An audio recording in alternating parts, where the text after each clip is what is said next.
Alright, so this thought is about future proofing. So I recently started rewatching Stanley Kubrick's 2001 Space Odyssey, and dude, this fucking crazy. This movie was made in like, I think 1965 or something like that, which is nearly like 55 years ago.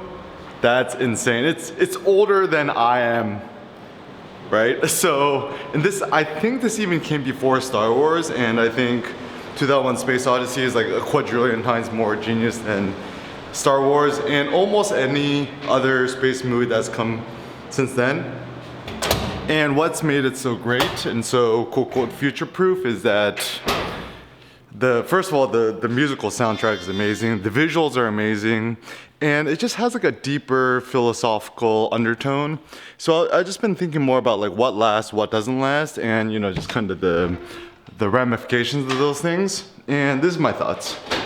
Generally, things which have some sort of like philosophical undertone or backbone will tend to have more longevity and be more future-proof, and those that don't probably won't. So let me give some examples.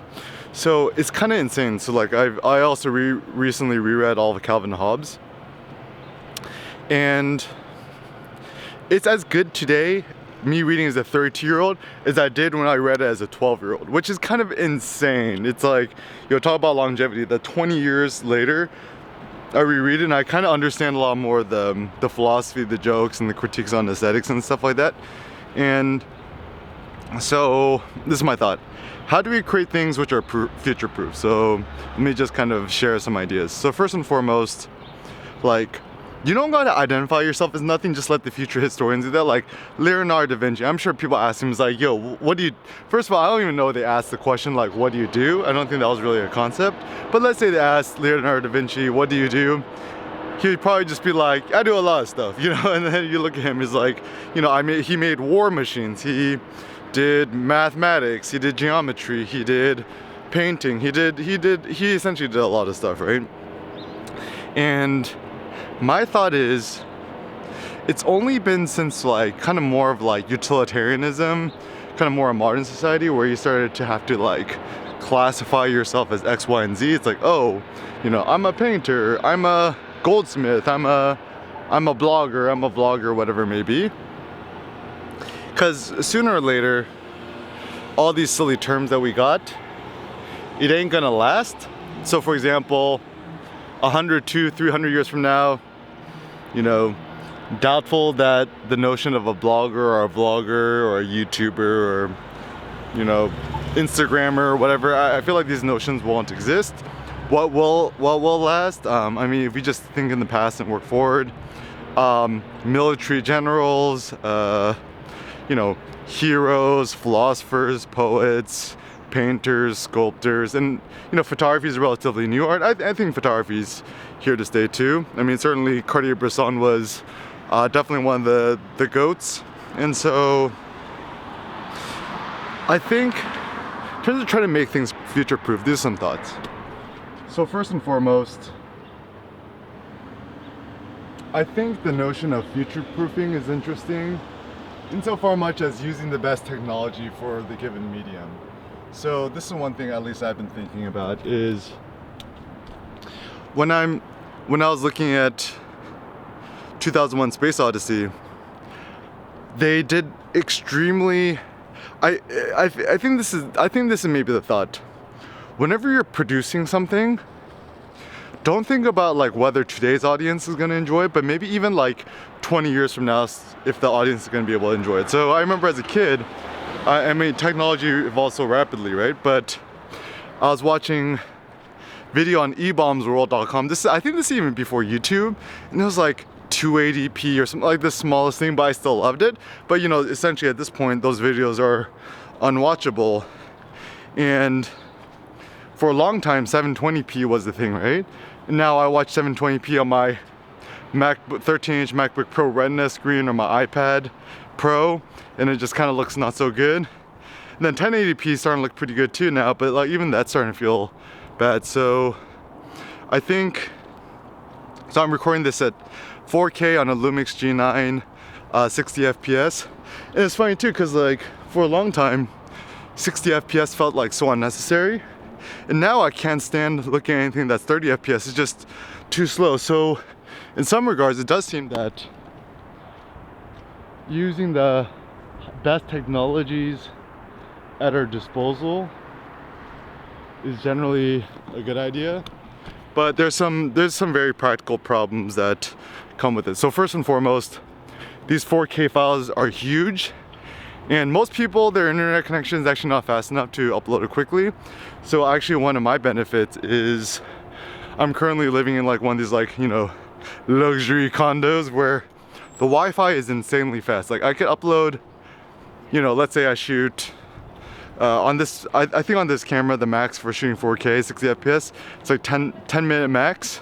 So I shoot a 10-minute 4K video at 60 FPS and I upload it. And I think the file might be like 10 gigabytes or something, which is quite big.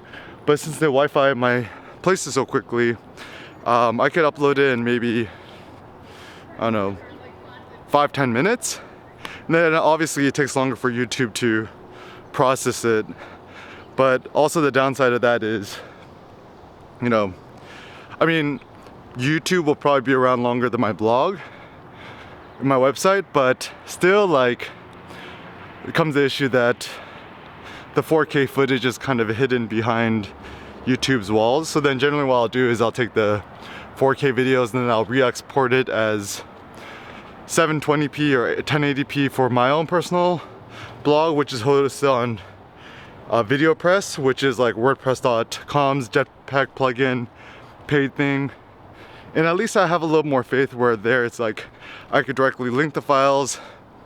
There's no ads or related videos and all those distracting things. But essentially, and also like even with photographs, and this is a tricky thing, is I think at least with photographs, like, we don't really, I mean, it's tricky to say, right? But I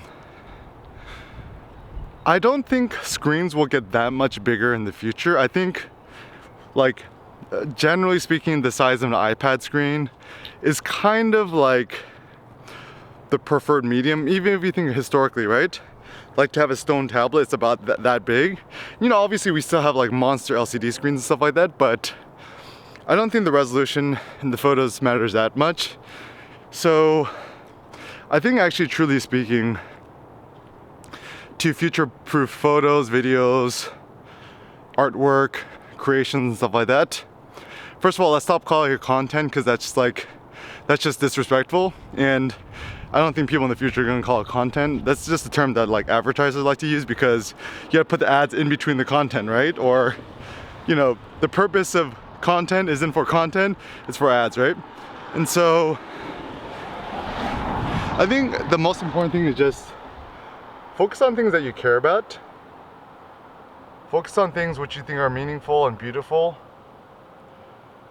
And just try to capture, yeah, the beauty of everyday life. One fun thing about shooting with this Lumix G9 and shooting this like hybrid footage is that while I'm actually shooting 4K, I can actually take still photos.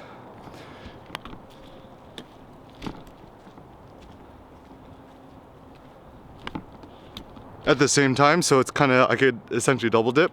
So it does seem that, like, to best future-proof things, focus on things which have deeper meaning, deeper philosophical impact, and also things that you generally care about. Like, if you're going to be trying to placate your audience or a popular audience, whatever, you might be really hot for a year or two or a few months, whatever, but your star will fade. But if you're aiming for longevity and thinking about the future and future generations of humans, I think you'll last.